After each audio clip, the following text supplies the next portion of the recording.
మనము ఇంతవరకు క్రమ పద్ధతిగా మానవ జీవితము ఎలా పవిత్రమైంది, మానవోపాధికి వచ్చిన తరువాత వేదమాత ధర్మ అర్థ కామ మోక్షములు అనే చతుర్విధ పురుషార్థాలను తప్పనిసరిగా పొందినప్పుడే మానవత్వము సంపూర్ణత్వంగా మారుతుందని పెద్దలు చెప్పారు. ఆ విధంగా మనము ధర్మ అర్థ కామాలను పొందిన సమయంలోనే మోక్షాన్ని పొందాలని, అది వాయిదా వేసుకోకూడదని,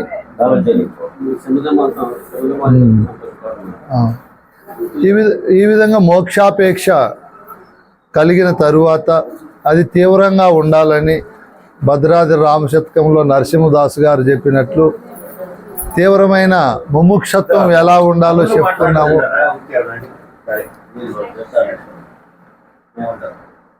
మనం దాని గురించి కొంత సమయం చెప్పుకున్నాం. మొదటి సంపద ముముక్షత్వం. మానవునికి బంధము నుంచి విడుదల కావాలి అనే కోరిక తీవ్రంగా ఉండాలి.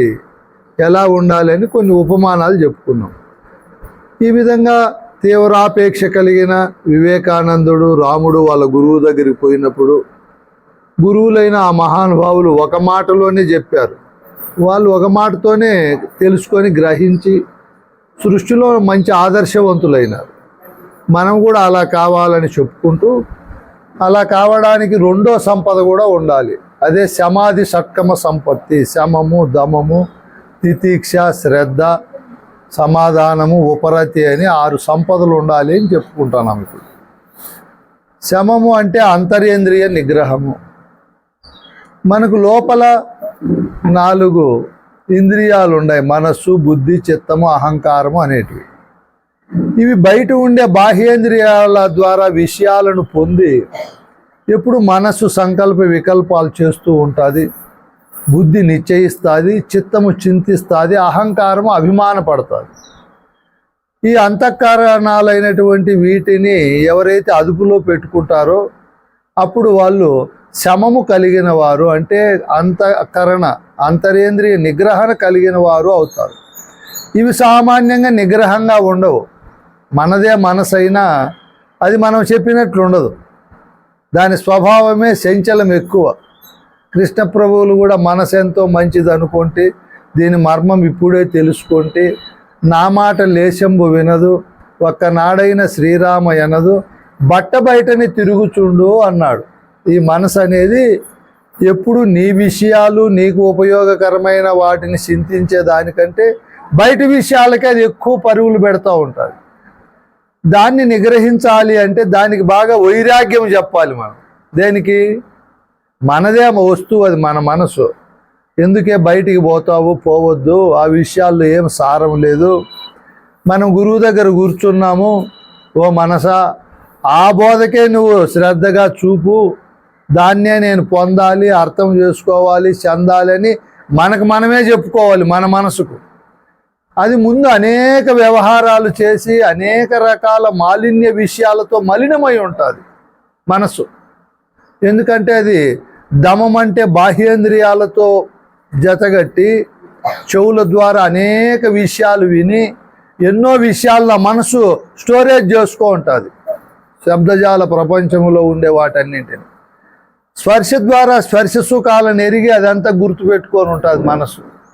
కంటి ద్వారా ఈ దృశ్యరూప ప్రపంచమంతా చూసి మనసు ఆ విషయాలన్నీ గుర్తుపెట్టుకుంటారు.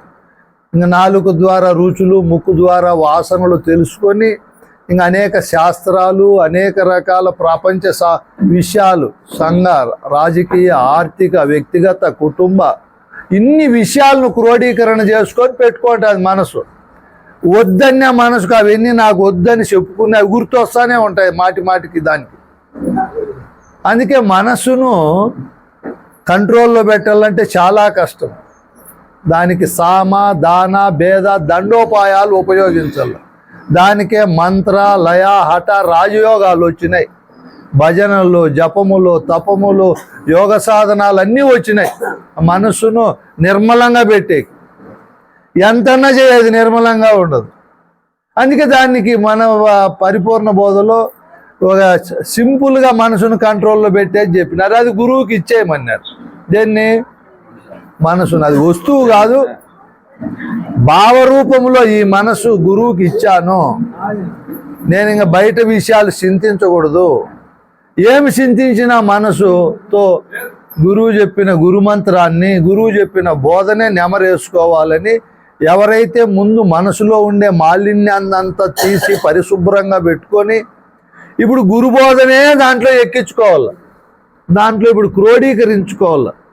మనం ఇన్ని సంవత్సరాలైంది గురువు దగ్గర చేరి మనసుతో గురుబోధన ఎన్ని సబ్జెక్టులు విన్నామో, ఎంత క్రోడీకరించినామో.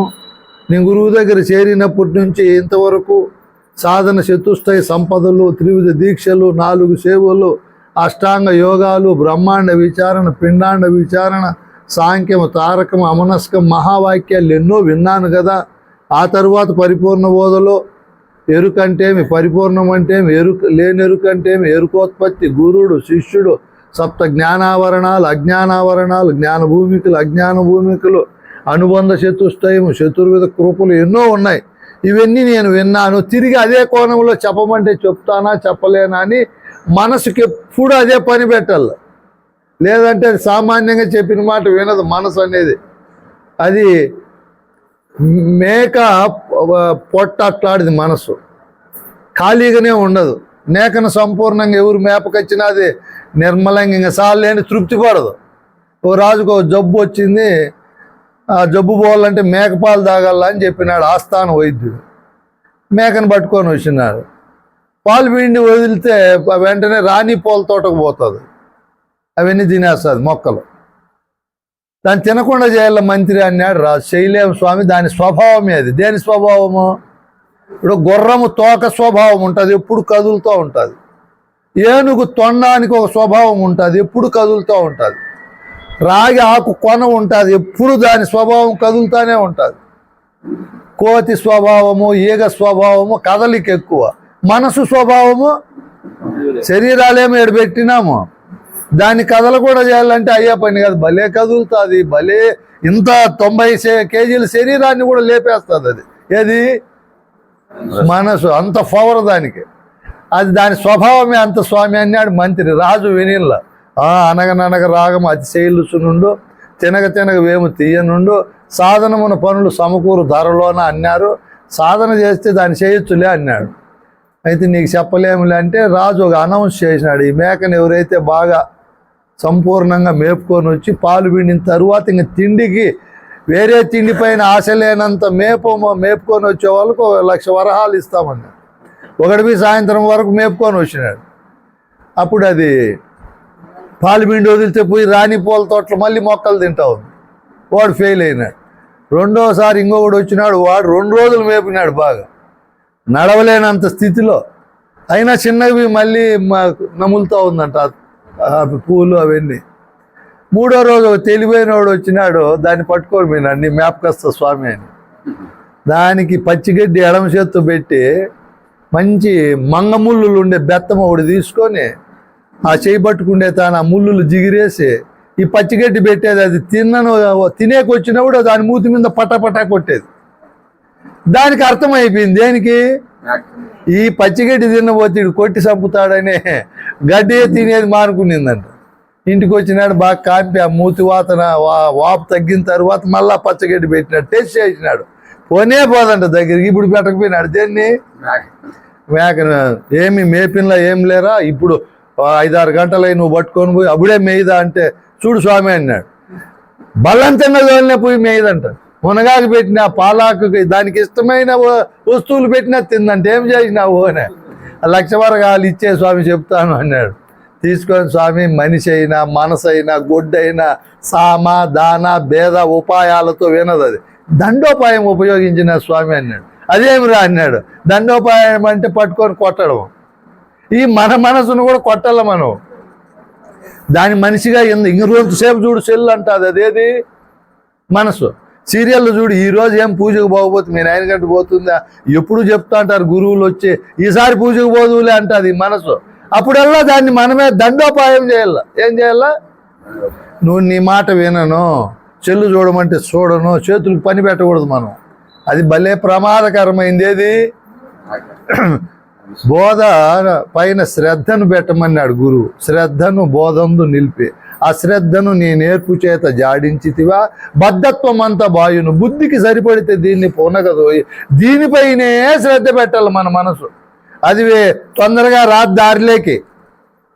ఇప్పుడు బీడీలు తాగే అలవాటు ఉంటుంది అనుకో, ఆ మనసుకు తాగద్దని డాక్టర్ చెప్తాడు, అది వినదు. అప్పుడు మనమే చేతులకు చెప్పాలి, ఓ చేతులా అగ్గిపెట్టి తీసుకోవద్దు, బీడీలు తీసుకోవద్దని దీన్ని కంట్రోల్లో చేస్తే మనసు తాగలేదు. అట్లా కొన్ని చిట్కాలు మనం ప్రయోగించి మనసుని ఈ బోధపైనే పెట్టాలి. అప్పుడు మీరు నాకంటే బాగా చెప్పగలుగుతారు స్వామి.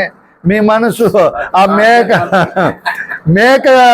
మనసు అట్లాడిది. అది తిందామా ప్రపంచ విషయం లేక పోదామా, ఈసారి జగన్ గెలుస్తాడో గెలిచలేడో, చంద్రబాబు వస్తాడో రాలేడో, పవన్ కళ్యాణ్ పొత్తు కుదురుతుందో కుదరదో అని సపోజ్ నేను చెప్పేది. మనసు ప్రతి విషయం లేక జ్వరపడుతుంది. ఓకే వద్దన్నా వద్దులే. వీళ్ళిద్దరు బిర్యానీ పోతాండ్రి ముందు, ఫస్ట్ దాంట్లోకే పోతాండ్రి. ఇప్పుడు మా శిష్యురాలు నాకు ఇదే ప్రశ్న అడిగింది. మేము ఎంత చెప్పినా మా నోరు తిరగదే, బోధ చెప్పమంటే 2 నిమిషాలు కూడా చెప్పలేవే, ఏం స్వామి. నేనమ్మా ఈ రోజు నుంచి నీ పేరు శ్రీదేవమ్మ కాదు, గురుపద సేవమాంబ అని పేరు పెడతాను. ఇంక నుంచి నువ్వు బోధలోనే మనసు పెట్టు. నేను చెప్పేటప్పుడే కాదు, చదివేటప్పుడే కాదు, ఎక్కడికి పోయినా నేను ఇంకా శ్రీదేవుని కాదు. ముందుండే గుణాలు భావాలు ఆ రామాయణమే నాకు తెలీదు, గురువు ఏం బోధ చెప్పినాడు, ఏమి నాకెంత వచ్చు, ఇంట్లో ఉండు, కర్మకాండలు ఎక్కడన్నా పని చేస్తూ ఉండు, ఇదే భావంతో ఉండు అని చెప్పిన. ఇంతగా చెప్పాలన్నా స్వామి నాకు తెలివి లేదా నిన్ను, అదే పాడు చేస్తాదమ్మా నిన్ను, వేరే వాళ్ళు కాదు. దాన్ని అదే పాడు చేసుకుంటుంది భద్రమమ్మ. మన గురువులు ఎన్నో కోణాల్లో చెప్పినారు. ఇంకెంతగా చెప్పొద్దు స్వామి. ఆయన పోయింది ఆశ్రమం వదిలేసి ఆ పెద్ద రోడ్లో పేపర్ వచ్చింది ప్రొద్దునప్పుడు, మేము పేపర్ తెప్పిస్తానే ఆ పేపర్లోకి వెళ్ళిపోయింది. పవన్ కళ్యాణ్ చంద్రబాబు నాయుడు పొత్తు కుదురుతుందా కుదరదా అని చదువుతూ ఉంది ఆయమ్మ. పేపర్లు నిజంగా జరిగిండేది. నేను వెనక నుంచి గురుపద సేవమాంబ సెల్లు మర్చిపోయినావు, అమ్మ సెల్లు మర్చిపోయినా, పలకనే లేదు స్వామి, అమ్మ శ్రీదేవి అంటే వెంటనే పలికేశా. ఏమ్మా అంత చెప్తే రాత్రి అంత బోధ స్వామి, నువ్వు చెప్పినావు అది కుదురుతుందా కుదరదా అని ఆడే పడిపోయినా. నీ శ్రీదేవి అవతారంలోనే ఉన్నా కానీ గురుపద సేవమాంబ అవతారంలో లేదు అని మీకు ఎట్లా తిరుగుతారు స్వామి? నో రాయమ్మకం. ఈ గురువు చెప్పిండే వాక్యంలో ప్రపంచ విషయాలను రోయల్ ఏం చేయాలా, ఇంక నాకొద్దు, చవి చూసినాను అన్నిట్లో శాశ్వత ఆనందం లేదు, తృప్తి లేదు, అన్ని రోషినోడు ఈ బోధకు వస్తే వాడు బాగా వింటాడు. మనం ముందే చెప్పాలా, ఏం చెప్పినాం మనం, ఒక అడుగు అక్కడ ఒక అడుగు ఇక్కడ, అది వదలము ఇది వదలము, ఎట్లా బోధ దూరడం అవుతుంది. ఇట్లా కృష్ణాపురం అట్లా ఊర్లో గురువు ఉన్నాడు, భలే బోధ చెప్పే గురువు ఆయన.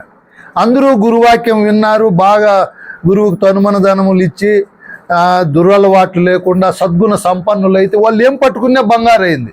ధనము డబ్బు అన్నీ పెరిగిపోయినాయి. వాళ్ళల్లో ఆ ఊర్లోనే ఒక సోంబేరు ఉన్నాడు. ఆ పుల్లయ్య స్వామి శిష్యులంతా డెవలప్ అయినారు. నేను ఏది పట్టుకునే బొగ్గు అవుతుంది, నేను గురువు దగ్గర చేరదామని వచ్చినాడు. గురువు దగ్గరికి ఆ దారిలోకి రానిచ్చి ముందు శిష్యులను అడిగినాడు ఏం కావాలా అని. ఏముందిరా, గురువు పెద్ద ఆశపరుడు కాదు, టెంకాయల్లో కూడా చిన్న టెంకాయ ఒక జానడు పూలు ఎత్తుకొని పోతే కూర్చోమని పాలు ఆయనతానే ఉంటాయి, ఉపదేశం ఇచ్చేస్తాడు. అది తీసుకుని వాళ్ళ నుంచి ఆయన వాక్యంలో మనం ఉంటే అన్నీ మనకు బాగా జరుగుతాయి అని చెప్పినారు. వాడు ఆ టెంకాయ ఒకటి పూలు ఒకటి తీసుకొని వచ్చేది. వాడు పాడుబడిన బావి ఉన్నింది ఈ ఆశ్రమం బయట. వాడు ఈ బావిలో నీళ్లు లేవు, వచ్చేవాళ్ళు కాలు జారి పడితే ఏమైపోతారో, ఈ గురువుకు తెలివి ఉందా లేదు, ఇది పూడ్చేసింటే ఎంత బాగుండో అని వచ్చి వాడు ముందు అనుకోవడానికి మర్చిపోయినాడు. ఇది పోరసమని చెబుదాం, గురువుకు పోరసమని చెబుదాము అని వచ్చినాడు. ఏమరా బాబు వచ్చినావు, నీళ్ళు దాకా అన్నం తిని కూర్చోరా అన్నాడు. ఇది భలే బాగుంది స్వామి, నువ్వు అన్నీ చెప్తా అనేది, ఉపదేశం తీసుకోవాలని వచ్చినాను. అయితే ఆ ఆశ్రమం బయట పాడుబడి బావి ఉంది, అది పూడ్చకుండా అట్లే పెట్టినావు కదా స్వామి అన్నాడు. అది పూడ్చేది కాదరా, అది ఒక పరీక్షకు పెట్టినా, నీకు ఉపదేశం కావాలని వచ్చినావు. ఇది ఎన్నో యుగాల నుంచి గురువులు పొందిండేది అందిండేది పరమరహస్యమైన విద్య. నీకు నేను చెప్పాలంటే నీ స్థితిగతులు నేను గమనించాలి కదా. వీడు గురువాక్యంలో ఉంటాడా ఉండలేడా ఏమేని నేను గమనించాలి కదా. అట్లా వచ్చిన శిష్యులను గమనించాక తొగిచి పెట్టిన బిడ్డ అన్నాడు. ఇప్పుడు ఏం చేయమంటావు స్వామి అని. నా దగ్గర ఉండే అతిరహస్యమైన బోధ నీకు చెప్పాలంటే ఒక్కసారి ఆ బావిలో బడి రాపోరా అన్నాడు గురువు. ఈడు ఆలోచన చేసినాడు, ఇది అయ్యే పైన పోయే పైన పడి మళ్ళీ వచ్చేడుగా ఉంది. అది 10 మట్లు ఉంది. కిందికి పోతే కాళ్ళు చేతులు ఏమైతే ఇరిగిపోతాయి, ప్రాణమే పోవచ్చు. ఊపిరి ఉంటే ఉప్పు అమ్ముకోవచ్చు. స్వామి ఆ టెంకాయ పూలు ఇచ్చే వెళ్ళిపోతాయి, ఈ ఉపదేశం వద్దన్నాడు. రే నీ పూలు నీవు టెంకాయ ఎత్తుకొని పోరా అని. బయటికి పోతా అంటే విరహితానంద స్వామి అట్లా ఆయన భార్య ఆయన ఇద్దరు వచ్చినారు పూలు టెంకాయలు ఎత్తుకొని. వాడు అడిగినాడు, ఎందుకు మీరు పోతున్నారు అని. గురువు దగ్గర ఉపదేశం తీసుకోవాలని పోతాను. రే వద్దు నాయన, ఆయన పోతానే కూర్చోమంటాడు, కాలు కడుక్కోమంటాడు. నా దగ్గర ఉండే రహస్యం బోధ మీకు చెప్పాలంటే అబ్బాయిలో పడి రాపోండి అంటాడు. మీరిద్దరు పడి మళ్ళా పోయాడు ఉన్నారు. ఆడికి నీళ్లు లేవు, రాళ్ళు ఉన్నాయి కింద, గుండ్లు పడితే మొత్తం స్పాయిల్ అయిపోతారు. ఏమన్నా కానీ గురువాక్యం మీరమని వచ్చినారు వీళ్ళు. గురువు కూర్చోమన్నాడు, పాలు టీనో ఇచ్చినాడు. స్వామి నేను మీకు ఈ ఉపదేశం చెప్పాలంటే అబ్బాయిలో పడి రాపోండి అన్నాడు. మీరు చెప్తే మీ వాక్యం ఎదురు చెప్పమన్నారు. ఏం పేరంటే దాసు, ఆమె పేరేమో కమల అని చెప్పినారు. వెంకటలక్ష్మి అమ్మ అని.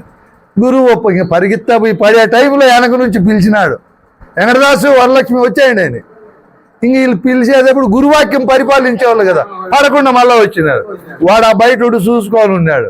ఓ అమ్మ గురువు పన్నేడో, ఊరికైనా పడమంటాడు. దగ్గరికి పోతానే పిలుస్తాడు. మళ్ళీ గంట వీళ్ళకి ఉపదేశం ఇచ్చి వెళ్ళిపోనిచ్చి వాడు మళ్ళీ వచ్చినాడు. ఏం రా నువ్వు వచ్చినావు అంటే, స్వామి పడతా బాయిలో, అప్పుడేమో పొరపాటు పడినా అన్నాడు. నువ్వు పడవ అయ్యే పని కాదు, పోయే పని కాదురా, వద్దు పోరా అంటే వినే ఉన్నాడు. సరే ఆడు బెట్రా పడిరాపో అన్నాడు. ఇడు పరిగెత్తా పోయినాడు. గురువు పిలుస్తాడేమో అని. వాని పేరు బ్రహ్మ. ఒక కాలు బాయిలో పెట్టి ఒక కాలు బయట పెట్టుకో అన్నాడంట. గురువు పిలవలేవాని, పిలుస్తాడని చూసుకోని ఉన్నాడు వాడు. వాడు గంట 2 గంటలు చూసి వచ్చేసినాడు. ఏమన్నా పరిచిపోయినావు స్వామి, నన్ను పిలవలేదని. నేనెందుకు మర్చిపోయినా? రే రోడా, నువ్వు పడవని నాకు బాగా తెలుసు. యాడా బావిలో పడవని నాకు తెలుసు. నువ్వు మోసగానివిరా, ఏదో కావాలని వచ్చినావు. నేను బోధ చెప్తే నీకు పడుతుందా? ప్రాణం పోని, మానం పోని, రాజ్యములు పోని, భోగములు పోని, మా ఏదన్నా జరగని గురువాక్యమే శరణ్యం వానికి పడుతుంది. అట్లా వారు రావాలి నీ బోధకు. వెంకటదాస్ అట్లా వాళ్ళు 100కి 2-3 వస్తారు. బ్రహ్మ అట్లా వాళ్ళు 100కి 98 మంది వస్తారు. ఆడికి ఏమన్నా వస్తుందేమో గురువు దగ్గర అని అక్కడన్నా పార్టీలు మారి వచ్చింటారు. సోడమ్మ మారియమ్మ, వెంకటరామ స్వామిని మారి అక్కడ ఏమి లబ్ధిగా పొందనప్పుడు వీడికి వస్తారు. ఎక్కడికి? గురువు దగ్గర ఏం పెట్టుబడులు ఉన్నాయా? ఫ్యాక్టరీ పెట్టినాడు మనకు కోరినవన్నీ ఇచ్చేకే. జనన మరణ భ్రాంతి రహితం చేసి ఉన్న పరిపూర్ణాన్ని చూపించి లేనెరుకను విడిపిస్తాడు. అదే నాకు చాలు, ఇంకేమి వద్దు అనేవారు రావాల. వానికి మనస్సు, బుద్ధి, చిత్తము ఏకాగ్రతగా ఉంటాయి. గురువు చెప్పేదంతా వానికి అతి తక్కువ సమయంలో పడతాయి.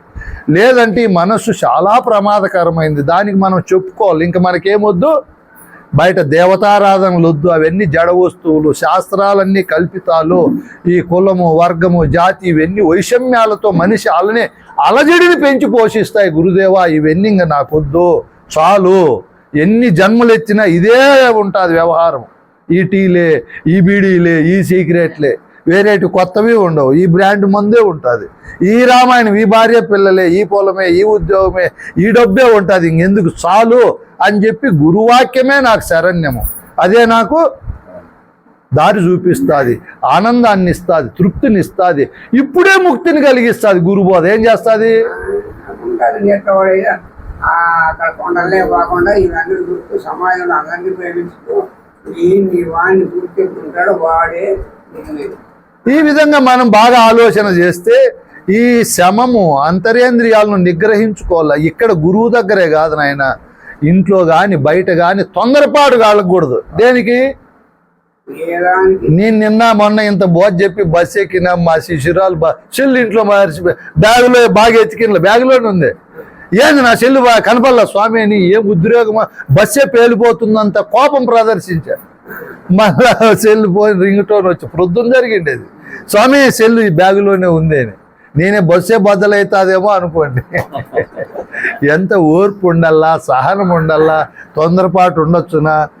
ఇన్ని గుణగణాలు అంతరేంద్రియాలు ప్రకోపిస్తాయి. ఏం చేస్తాయి? 1 కోటి రూపాయలు ఆస్తి ఉందనుకో, 1000 కోట్ల పవర్ ఉంటుంది దానికి. దేనికి? మనసుకు. యవ్వనంలో ఉంటే ఇంకా ఎక్కువ పవర్ ఉంటుంది, కులములో అయితే ఇంకా ఎక్కువ పవర్ ఉంటుంది. ఈ మాలిన్యం అంతా మనసులో నుంచి చెత్త తీసేసి గురువు దగ్గర సరెండర్ కావాలి, శరణాగతుడు కావాలి. చెప్పులన్నీ బయట వదిలేసినామా లేదా? అట్లా నీ భావములో గురువు దగ్గరకు వచ్చి అన్నీ వదిలేసి గురువాక్యమే కావాలని వానికి పడుతుంది. వాడు శమములో ఉంటాడు. ఆ తరువాత దమం ఎక్కడికి వచ్చినా కూడా ఈ బాహ్యేంద్రియాలు బలీయమైనవి. టీలు ఎత్తుకొని వస్తే కన్నులు చూసి అక్కడే పోతుంది మనసు. ఎలాంటివన్న మాటలు వినపడి చెవులు మనసు అక్కడే పోతుంది. ఇవన్నీ చెత్త, నాకొద్దు అని ఈ బాహ్యేంద్రియాలకు బాగా బుద్ధి చెప్పాలి. ఇవి చాలా ప్రమాదము. చెవులకు చెప్తాడు వివేక చూడమనుడు శంకరాచార్యుడు, శబ్దానికి బానిసై జింకలు తమ ప్రాణాన్ని పోగొట్టుకుంటాయి. స్పర్శకు బానిసై ఏనుగు అంత పెద్ద ప్రాణం పోగొట్టుకుంటుంది. రూపానికి బానిసై మిడుతలు ప్రాణాన్ని పోగొట్టుకుంటాయి. రుచులకు బానిసై చేపలు ప్రాణం పోగొట్టుకుంటాయి. వాసనకు బానిసై కొన్ని కీటకాలు అగ్గిలో పడి ప్రాణం పోగొట్టుకుంటాయి. ఈ మనిషి 5ంటికి శబ్ద స్పర్శ రూపరసగంధాదులకు బానిస అవుతాడు. ఇవన్నీ కూడా నన్ను కడతీర్చేటివి కాదు. ఆత్మకు ఇవన్నీ దుఃఖాన్ని కలిగిస్తాయి. ఏం చేస్తాయి ఇవి? వద్దు, ఇంకా నిర్మలంగా ఉండాలి. నిద్రపోయినప్పుడు ఆత్మ అన్ని వదిలేస్తుందా, పెట్టుకుంటుందా? శబ్ద స్పర్శ రూప రసగంధాదులను వదిలేస్తుంది, హాయిగా నిద్రపోతుంది. తెల్లవారుతానే అన్ని తెచ్చుకుంటుంది. శబ్ద స్పర్శ రూప రసగంధాదులతో మమేకమై మాలిన్యమైపోతుంది. అవి లేనప్పుడే హాయి ఉంటుంది. అందుకే గురువు బోధ తెలుసుకునేవారు ఏకాకిగా గురువు దగ్గరే శరణాగతుడై బోధ వినాలి. ప్రపంచ లంపటంతా వదలల్ల. ఇవి సామాన్యమైనవి కాదు. భగవద్గీతలో 701-2 శ్లోకాల్లో 500 శ్లోకాలు ఇంద్రియాలపైనే బోధ చెప్తాయి. మీరు జ్ఞాన వాసిష్టము, యోగ వాసిష్టము, ఉపనిషత్తులు చూడండి. ఇంద్రియ దమనం అంటారు. నాయన ఇవి ప్రమాదము, మనిషిని పాడు చేస్తాయి. ముఖ్యంగా భావత కృష్ణ ప్రభువులు కూడా మనిషిలో 2 పాడు చేసేటివి ఉన్నాయంటాడు. జ్ఞానేంద్రియాల్లో నాలుక, కర్మేంద్రియాల్లో ఉపస్థ. జహోపస్థ విషయములు ఎవి కలవో వాటిని విడువలేని గురువులను ఎవరు చేరి కొలుతురో వారు ఈ ధరపై చెడిపోతారు నాయన అన్నారు.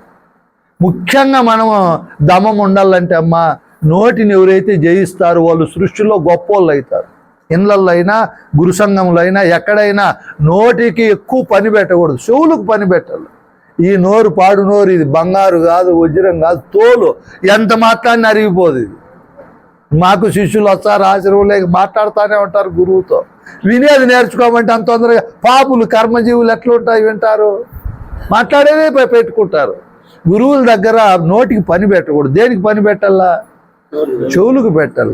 ఈ విధంగా శమము దమమును ఎవరైతే నిగ్రహిస్తారో వారికి తితీక్ష కలుగుతుంది. తితీక్ష అంటే గురువు దగ్గరికి వచ్చినప్పుడు సంపద పెరగచ్చు లేదా తగ్గిపోవచ్చు. గురువు దగ్గరికి రాకముందు ఆరోగ్యము, భాగ్యము, ఇల్లు అన్నీ బాగుండొచ్చు. తర్వాత కొన్ని డౌన్ కావచ్చు, భార్య చనిపోవచ్చు, పిల్లలు దెబ్బతినొచ్చు, ఇంకోటి జరగచ్చు. ఎప్పుడూ కూడా నీవు నిగ్రహ స్థితిలోనే ఉండాలి. గురుదేవా ఉండకపోతే పోదు. ఇక్కడ సంపదలు, శిష్యుని సంపదలు ఇవి. ఇన్ని సంపదలు ఉంటేనే వాని హృదయం ఈ బోధన పట్టగలుగుతుంది, లేకపోతే పట్టలేదు. ఈ తితీక్ష అనేది బ్రహ్మాండమైన భూమికి ఇది. వద్ది భూమానంద నారాయణ దాస్ చెప్పాడు, మరువకు ఓ మనస శ్రీ గురు మర్మము గను మనస సురుచిరుముగ గురు సూటి నెరింగిన సరణిగా తొలగును సంభవ స్థితి గురు. ఆయన చెప్పినాడు, సత్యనారాయణ దాసుకి శిష్యులు చెప్పాడు. ధరపై సంపద పెరిగినా తరిగిపోయినా నీకు చెప్పలేనంత మా కష్ట నష్టాలు వచ్చినా నిర్మలంగా ఉండు నాయనా. ఓ గురుదేవా, ఇదంతా జరిగింది నా మేలుకే, ఎంత వచ్చింది నా మేలుకే. ఎప్పుడు నీ ముఖములో బ్రహ్మకళలు, పరమాత్మ స్థితిలోనే ఉండమన్నారు. ఇది నాయన కర్మకాండ బలీయంగా చేసుకోండి వాళ్ళు. ఇట్లా ఉండమంటే ఉండరు. ఎట్లా ఉండమంటే, సీతమ్మ జనకుని ద్వారా బ్రహ్మాండమైన బోధ వినింది చిన్నప్పుడే. వాళ్ళ మర్ది గీత దాటిపోవద్దుమ్మా అన్నాడు. ఇలా కర్మ బలీయంగా ఉంది నాయన. ధర్మరాజు ఎవరి దగ్గర ఉన్నాడు? కృష్ణుని దగ్గరే ఉన్నాడు. పరుల సొత్తు మట్టి పిల్లతో సమానమని 1,00,000 సార్లు చెప్పినాడు. మళ్ళా చూడడానికి పోయినాడు. చూడు, కర్మ బలీయంగా ఉంది, ఎవరేం చేస్తారు? ఇట్లా మనుషులకు కర్మకాండ బలీయంగా ఉన్నప్పుడు గురువు కాదు వాళ్ళ తాత చెప్పినా వినరు. కర్మరహితమైనప్పుడు ఎవరు చెప్పినా వింటారు. అందుకే అది కావాలంటే తితీక్ష ఉండాలి. ఈ తితీక్ష గొప్ప భూమిక. పెద్దలైన మన మహనీయులు, కృష్ణప్రభువులు, శివరామ దీక్షితులు, ఇట్లా వాళ్ళు ఎంతో నిగ్రహంగా ఉన్నారు మహానుభావులు. దృష్టి అంతా పోయినా కూడా వాళ్ళు బాధపడింది. జనకుడు మహాసభలో బోధ వింటా ఉన్నాడు అష్టావక్రుని ద్వారా. మిగతా వాళ్ళకంతా ఈర్ష్య అంట, ఈయనంటేనే గురువుకు ప్రేమ అని. ఓ రోజు వాళ్ళకి ఎరుకు కావాలని చెప్పి మిథిలా నగరం అంతా కాలిపోయేడిగా చేసినాడు. అంతా కమండలాలు చేత పట్టుకొని పారిపోయారంట మిగతా వాళ్ళు. ఈయన పోనే లేదంటే ఏమిరా పోలా నువ్వు, వాళ్ళంతా పరిగెత్తిరారంటే స్వామి ఉన్నదానికి లేమి లేకుండా పోదు ఎప్పుడికి, లేకుండా పోయేది ఎప్పుడికి ఉండలేదు, నువ్వు బోధ చెప్పు అంటాడంటే ఈడు కూడా. ఎవరు వాళ్ళవన్నీ ఎత్తుకున్నా వాళ్ళు మొత్తం సంపద అమ్మినా 10,000 ఉండదు. ఈయనది కోటాను కోట్లు సంపద పోతా ఉంది, నిర్మలంగా చెప్పు స్వామి అని ఉన్నాడు. అట్లుండాల తితీక్ష అంటే. మనం ఒక పూట అన్నానికి తట్టుకోలేము, టీలో కొంచెం చక్కెర అయితే ఎక్కువైనా తక్కువైనా వెంటనే భార్యను తిడతాము. ఓ చెప్పిన టయానికి భార్య ఆ పని చేయకపోతే ఉగ్రులం అయిపోతాం. ఎన్ని ఉన్నాయి మన దగ్గర అంచుకోవాల్సిండేటివి, ఆచరించవలసినవి. తితీక్ష అనే భూమికను చేరాలంటే చాలా కష్టము. ఆ తరువాత శ్రద్ధ ఉండాల, శాంతం ఉండాల గురువాక్యం పైన. ఎవరో మహానుభావులు వస్తున్నారు గురువులు, ఈ అవకాశం మళ్ళీ ఉంటుందా? కర్మ రోజు ఉంటుంది. ఏది ఇంట్లో పని మీరు ఎంతన్నా చేయండి మార్కు లేదు. ఇప్పుడు మన పూర్ణానంద పుల్లయ్య స్వామి ఆస్తిపాస్తులన్నీ సంపాదించినాడు, మా నాయన సంపాదించినాడు. మేము వాళ్ళని ఒకసారన్నా అనుకుంటామా? అప్పుడప్పుడు కృతజ్ఞత చూపుతామా? ఓ ఎంత చేసినా పిల్లలు మార్కు లేరు. మేమన్నా కొంచెం మేలు తిట్టకుండా పాడు ఉన్నాము. చాలామంది పిల్లలు కొట్టను కూడా కొట్టేవాళ్ళు ఉన్నారు. ఎవరిని? వీళ్ళు చింతబడి 70 ఏళ్ళు 60 ఏళ్ళకే చచ్చిపోయేళ్ళు ఉన్నారు కొడుకులతో. 199 మందికి పిల్లలతోనే సమస్యలు వచ్చి రోగాలు పాలైపోతున్నారు. కోర్టు దగ్గరికి వాళ్ళ, ఎస్ఐ దగ్గరికి వాళ్ళ, సిఐ దగ్గరికి వాళ్ళ, సలాములు చేయాల. ఎన్ని బాధలు ఎవరితో? ఎంత అప్పు చేసినాం మనము. బలి ముందు ఏం చేస్తావో వద్దు నాయన అంటే ఆడికే పోతా ఉంటే బలి ఉంది. రుణానుబంధ రూపేణ పశుపత్ని సుతాలయ రుణక్షయం క్షయాయాంతి కాతత్ర పరివేదన. ఈ బోధ తెలుసుకోబట్టి మనం నిగ్రహించుకొని ఉన్నాము నాయన. ఈ రుణము మొత్తం జీతం అంతా అక్కడే పోతుంది ఫీజులకు. పోనీ ఇంటానారు చెప్పిన మాట ఎప్పుడు అప్పు చేసినాం, మంచి హోటల్కి తినము, మంచి బట్టలు కట్టుకోము. నేను కూడా ఇక మంచి 30 లక్షల కారులో తిరగచ్చు. ఆడ అప్పు చేసిన పిల్లలకు మొత్తం ఆడికి వెళ్ళిపోతుంది. ఈ విధంగా మనం ఆలోచన చేస్తే పోనీ వాళ్ళు కిరీటం పెడతారా? 10-15 ఏళ్ళు ముందే చచ్చే పనులు చేస్తారు. ఓహో ఇవన్నీ ఇట్లుండాయిలే అని తనకు తాను గురుబోధ పైన శ్రద్ధ పెట్టి సమాధాన పడాల. పెత్తనం అంతా వాళ్ళకే ఇచ్చేయాలి. వయసు వచ్చినవాడు ఎవరికి? కోడళ్ళకు కొడుకులకు. మనం నిర్మలంగా ఉండాల. ఈ విధమైన శాంతి కలగాలంటే ఈ పనులన్నీ చేయాల. ఆ తరువాత ఉపరతి. ఉపము అంటే దగ్గర. ఎక్కడ? రతి అంటే కలిసిపోవడం. ఈ ముందు చెప్పుకోండి సంపదలన్నీ ఉంటేనే మనం బోధలో కలిసిపోతాము. నా నోటి మాట వెంబడి తానిప్పుడు సంచరించే తగని చిత్తం వేనదిగని నిదానముగా ఈ బోధనిస్తే గురువు మాట వెంబడి మనం పోవాలంటే చాలా కాలం పడుతుంది. ఒక రోజులోనో ఒక నెలకో సంవత్సరానికి కాదు. దీక్షితులు పలుమార్లు చెప్పినాడు 12 సంవత్సరములు గురుసేవ చేయవలేనో, దీర్ఘకాలము చేయవలేను అన్నాడు. ఏమన్నాడు? మనమేమనుకుంటామంటే గురుసేవ అంటే గురువు దగ్గరికి పోయి పాదాలు ఒత్తడము, స్నానం చేపించడము, కొత్త బట్టలు వేయడమేమో అనుకుంటాము. అది కాదు గురువుని సేవించడము.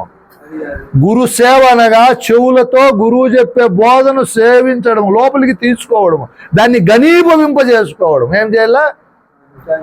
మేము మా గురువులు వచ్చి బోధ చెప్తే దానిపైనే మనసు పెడతాము.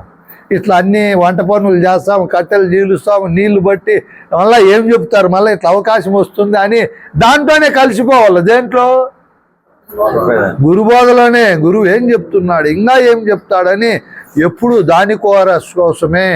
చంద్రకిరణాలకు శకోరక పక్షులు, సూర్యకిరణాలకు శాతక పక్షులు, ఉష్ణానికి ఉష్ణ పక్షులు, లేత యుగుళ్లకు కోయిలలు, మాధుర్యానికి తేనెటీగలు ఎదురు చూసినట్లు, కుమారుడు తల్లి కోసం ఎదురు చూసినట్లు, ప్రియురాల కోసం ప్రేమికుడు ఎదురు చూసినట్లు గురువాక్యానికి ఎదురు చూడాల.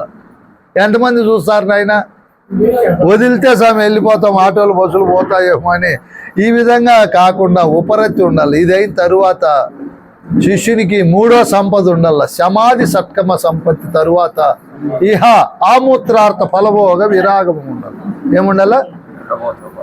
ఇహ ఆమూత్రార్థ ఫలభోగ విరాగము. ఇహములో కానీ ఆమూత్రము అంటే చనిపోయిన తరువాత వైకుంఠము, కైలాసము, సత్యలోకము, ప్రభులోకము, పరలోకములో కూడా నాకు అక్కడ సుఖాలు అనుభవించాలని ఇట్లా ఏ కోరికలు ఉండకూడదు. నేను ఈ సృష్టిలో నిమిత్త మాత్రుని, పరమాణువు కంటే ఇంకా స్వల్పమైన వాడను. అందములో తక్కువ, డబ్బులో తక్కువ, తెలివిలో తక్కువ, ఏమిట్లయినా నేను అల్పుడనేనైనా నేను అనుకుంటే ఒక ఆకు రాలుతుందా?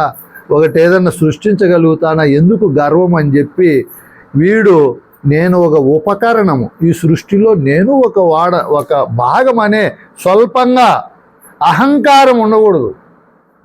ఏదో ఫలాన్ని కోరి పని చేయకూడదు. మనకు పెద్దలు బ్రహ్మాండమైన మాటలు చెప్పారు. కర్మ ఫలత్యాగము చెప్పారు. ఏ పుస్తకంలో స్వామి?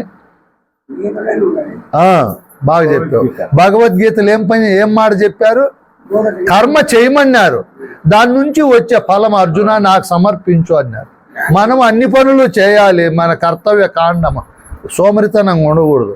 దాంట్లో మంచి వచ్చినా చెడ్డ వచ్చినా నేను నిమిత్త మాత్రుని గురుదేవా, అంతా మీదే స్వామి అని వినయ విధేయతలతో భయభక్తులతో ఏం పని చేసినా మళ్ళీ స్వర్గం వస్తుందిలే, అదిలే ఇదిలే అని ఉండకూడదు. ఇంకా తనకు తాను ఆమూత్రార్థ ఫలభోగ విరాగము, రాగం ఎట్లుండాలంటే క్షితిలోన నరుడు పక్వాన్నత తిని తిని వెలిగక్కి మరల నాకునే ఎట్లుండాల సృష్టి పైన భావము. మంచి అన్నం తిన్నాము, లోపల ఏదో కొంచెము ఎఫెక్ట్తో వామిట్ చేసుకున్నాం, కక్కినాం, మళ్ళా మనుషులు నాకుతారా? అయితే కుక్క అయితే నాకుతుంది. ఈ సృష్టిలో కక్కిన పదార్థాన్ని కుక్క ఒకటే నాకుతుంది. మనం కుక్క బుద్ధి వదిలేసి గురువుకు తనుమన ధనములు ఇచ్చాము. ఈ సృష్టి అంతా మిథ్య ప్రవాహ రూపేణ అసత్యంగా ఉంది కదా, దీని వెంబడి మనం పోకూడదు. దేని వెంబడి? గాలిపటం వదిలినాడు పిల్లోడు, తాడు తెగిపోయింది, మన నుంచి గాలి వచ్చింది, దాని వెంబడి పరిగెత్తాడంట. వాళ్ళ అమ్మ నాన్న వద్దురా, నువ్వు అందుకోలేవు, దాని స్పీడ్ ఎక్కువ. దేని స్పీడు? కాళ్ళు చేతులు ఇరుగుతాయంటే వీడికి తెలియదు కదా, పరిగెత్తా. ఈ గురువు వచ్చినాడు, మనము గాలిపటం తెగినట్లు ఈ సృష్టి ఇది నాకు అందుకోవాలా, పొందుకోవాలా, నేను అది చేయాలా ఇది చేయాలని, అది అందుతుందా పొందుతుందా? మనం దగ్గరికి పోయే కొద్ది దూరం అవుతుంది. ఏది? చాలు స్వామి అని ఈ సైడ్ రావాల భావము. అవును కదా, ఈ కక్కిండేది ఎలా తినమో అలా ఈ శరీరము, ఇంద్రియాలు, ప్రపంచము గురువుకు సమర్పించిన. ఏం చేశాము? నువ్వు గురువుకి ఇచ్చినావు స్వామి ఇవన్నీ? మీరు ఏమేమి ఇచ్చినారు? అది కాదు, అక్కడ అప్పుడే నువ్వు ఏమి ఇచ్చినావు? డబ్బులు కాదు అడిగేది.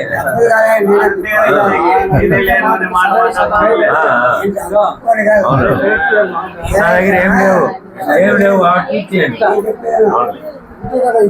ఇప్పుడు మనం బోధలో అదే చెప్తున్నాము. నేనేమి తక్కువైన అని కాదని అహం ఉండకూడదు. ఆ అహం పనికిరాదు అని చెప్తాను. లేదు కాబట్టి నేను ఇచ్చేది లేదు.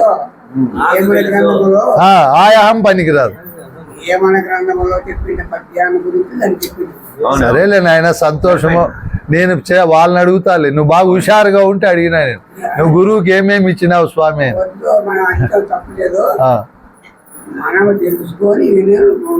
మంచిదే, సంతోషమే. ఇప్పుడు మనం గురువు దగ్గర చేరినప్పుడు కొన్ని వస్తువులు ఇస్తాం కదా, అప్పుడు మీరు ఏమి ఇచ్చారు స్వామి? ఏంటి ప్రారంభంలో?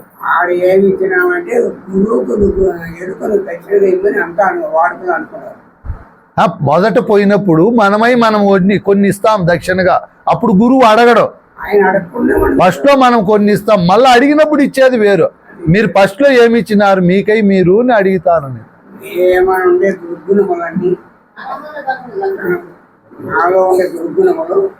సరేలే, సంతోషం. ఈ విధంగా మనము కక్కినటువంటి వాటిని మళ్ళీ మనం స్వీకరించకూడదు. గురువుకు సమర్పించిన వాటిపైన మళ్ళీ మనము నావని నేనని అహము అభిమాన పడకూడదు. కక్కిన వస్తువులను కక్కినట్లే ఉండాలి భావములో, వాటిపైన ఏ భ్రమాభ్రాంతి పెట్టుకోకూడదు. గురువు మళ్ళీ మనకి ఇచ్చినా నాకెందుకు నాయన ఇవన్నీ, నువ్వే ఇంటి దగ్గర గురువు అని భావించి పరమ పవిత్రంగా పెట్టుకోపో, నీవైతే నీ ఇష్టం. ఇప్పుడు గురువు ప్రతినిధిగా ఉన్నాం, మనం ప్రతినిధిగా భయముతో పరిపాలన చేయాల. మనం సామంతులం, ఇప్పుడు స్వతంత్ర చక్రవర్తులం కాదు. కాబట్టి ఆ విధమైన పద్ధతిలో మనము భయముతో, భక్తితో, వినయముతో, విధేయతతో ఈ శరీరము, ప్రాణం, మనస్సు, ధనం అన్నీ గురువుకు ప్రసాదించినాం. గురువు మనల్ని ప్రతినిధిగా పెట్టాడని వాటితో చేయరాని పనులు, ఆలోచనలు, అసాంఘిక కార్యకలాపాలు చేయకుండా పరమోత్కృష్టమైన వస్తువులుగా భావించి, మామూలుగా సిద్ధయ్య బ్రహ్మంగారి దగ్గరికి పోయినప్పుడు కొన్ని వస్తువులు ఇచ్చినాడు. ఇవే నన్నుగా భావించి పూజించుకోపో అని. అతను అవి ఇంటికి తీసుకొని వచ్చి గురుస్వరూపంగా భావించి పూజించాడు. ఇప్పుడు మన సిద్ధాంతంలో మనకు గురువు ఏమిస్తాడు? వెనుకకు నాయన ఈ శరీరము ప్రాణం మనస్సు ధనము నావివి నీవి కాదు, పవిత్రంగా పెట్టుకోపో ఇంటికి పోయి అంటాడు. మనం ఏం చేయాలి వాటిని? ఇప్పుడు ఇవి గురు వస్తువులని పరమ పవిత్రంగా శరీరాన్ని వాటన్నింటిని ఎవరైతే పెట్టుకుంటారో వాళ్ళు కక్కిన వాళ్ళతో సమానం. ఈ సంపద ఉండాలి. ఆ తరువాత నిత్య అనిత్య వస్తువు వివేకం, ఇది 4వ సంపద. నిత్యమేది అనిత్యమేది సృష్టిలో అని విచారించినప్పుడు మనకు పెద్దలు కొంతమంది శాస్త్రాల్లో చెప్తారు, నాయన సృష్టి అంతా కూడా అనిత్యము, సృష్టిలో ఉండే నీ దేహము కూడా అనిత్యము, మాతా నాస్తి పితా నాస్తి నాస్తి బంధు సహోదర అర్థం నాస్తి గృహం నాస్తి తస్మాత్ జాగ్రత్త అన్నాడు.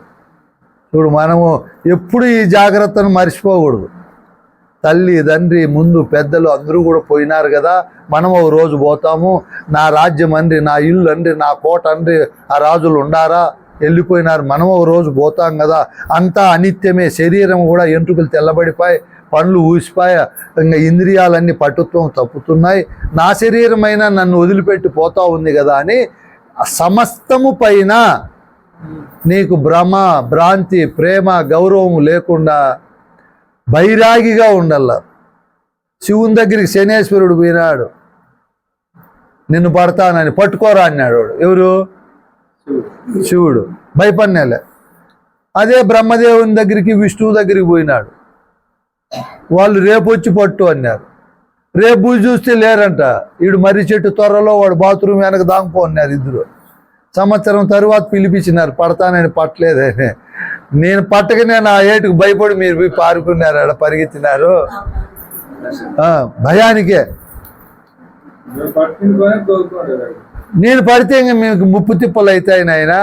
ఈ మనిషి కూడా అనిత్యమైనా కూడా ఏమో తీసుకొచ్చినట్లు, ఏమో చేసినట్లు, నాది నేను అనే అభిమాన అనురాగాలతో గట్టి పట్టుబట్టింటాడు.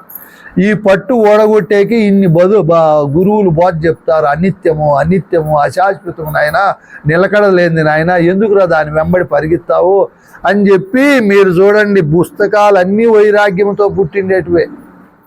అన్నిటిపైన ఆశను లేకుండా చేసే గ్రంథాలు ఇవన్నీ. మీరు ఏ బుక్ అన్నా చదవండి. భాగవత కృష్ణ ప్రభువులు శివరామ దీక్షితులు చేసిండే పుస్తకాల్లో వీళ్ళు ఫైనల్గా చెప్పే మాటలు నేను అనే దానిపైన విరక్తి కలిగిస్తారు వీళ్ళు పెద్దలు, వీళ్ళు మహానుభావులు. మిగతా వాళ్ళందరూ నేనుకు సంబంధించినటువంటి శరీరము బంధుబాంధవుల పైన రాగము నశింపజేసే గ్రంథాలు అవి. మనం బాగా చదివితే మనసు పెట్టి అన్నీ అలాగే ఉంటాయి ఆ బోధలు. ఎంత చెప్పినా మనకు రాగం నశించదు. ఎందుకు నశించదు? దాంతో మమేకమై ఉండాము. అంత తొందరగా నశించదని శివరామ దీక్షితులు 12 ఏళ్ళు దీర్ఘకాలము తామసము లేక శాంతచిత్తము కలిగి గురువాక్యాన్ని ఎంతో శ్రద్ధతో మనన చేయమన్నాడు. ఎవరు? శివరామ దీక్షితుడు. మనము 12 సంవత్సరాల వరకు ఈ ఎరుక, ఈ శరీర ప్రపంచ బంధాల నుంచి బయటికి రాలేదు. అది అంత మమేకమై ఉంటుంది. ఎంతన్నా బోధ చెప్పు. అందుకే మనకు ఇంత వయసుకు వివాహము, ఇంత వయసు కుటుంబ బాధ్యతలోని పెట్టారు. ఇట్లే మన బోధలో కూడా ఇంత ఏజ్ లిమిట్ పెట్టారు. ఇంత గురుసేవ ఇంత కాలము చేయాలి, వయసు ఇంత పెట్టారు. అట్లా తప్పుడే ఈ సృష్టి శరీరము ఇవన్నీ కూడా అనిత్యము. ఇంక నిత్యమేది? అద్వైత బోధలో ఆత్మను నిత్యము అని చెప్తారు. అద్వైత బోధలో నాయన సత్తు చిత్తు ఆనంద